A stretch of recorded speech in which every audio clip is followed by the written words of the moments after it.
होता है उसको अलग कर देती है। फिर वहाँ से स्टार्टिंग होने के बाद वो सारा कपूर कन्वेयर बेल्ट के थ्रू ड्रिलिंग मशीन के जहाँ कपूर कुकिंग चैम्बर होता है,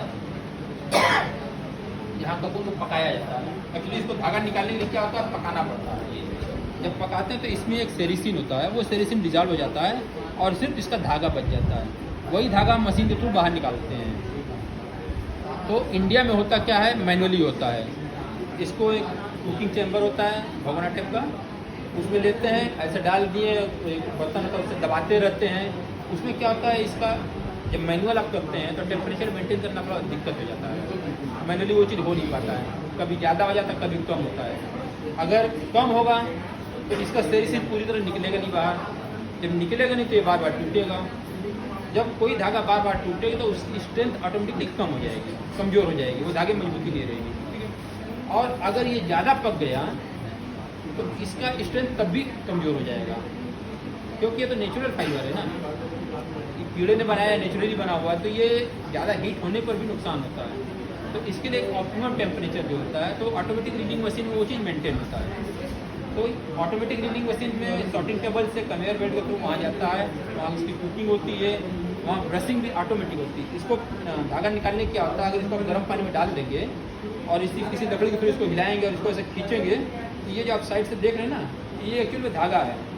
इसको हम जितना खींचते जाएंगे इसका धागा ऐसे निकलता चला जाता है। अब चूँकि ये सूखा है इसलिए टूट जाएगा, लेकिन जब ये अगर बॉयल हो जाएगा तो इसका बड़े आराम से धागा निकलता चला जाता है। तो ये सारी चीज़ें जो चाइना में होती है वो ऑटोमेटिक मशीन के थ्रू होती है, इसीलिए उनमें जो यूनिफॉर्मिटी बनी रहती है।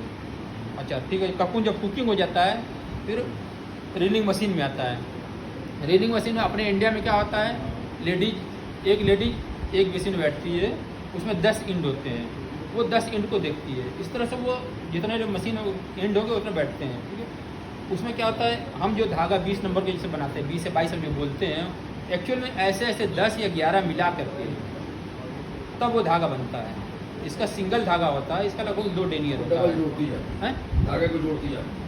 हाँ, मतलब इसको पका के इसमें रख देते हैं और मशीन ऐसे डालेंगे तो वो खींच लेती है ऊपर। 3 धागा 2 धागा।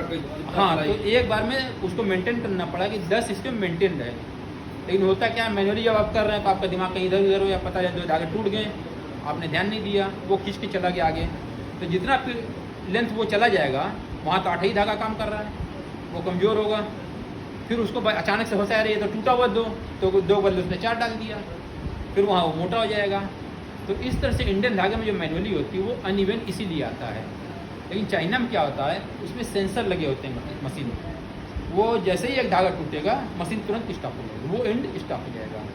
फिर उसको मशीन से ऑटोमेटिकली वो कपून में होता है, एक हैंड ऐसे जाता है, उसको खींच करके धागा उसमें लगा देता है, जैसे वो उसमें जुड़ेगा तुरंत वो मशीन चालू हो जाएगी।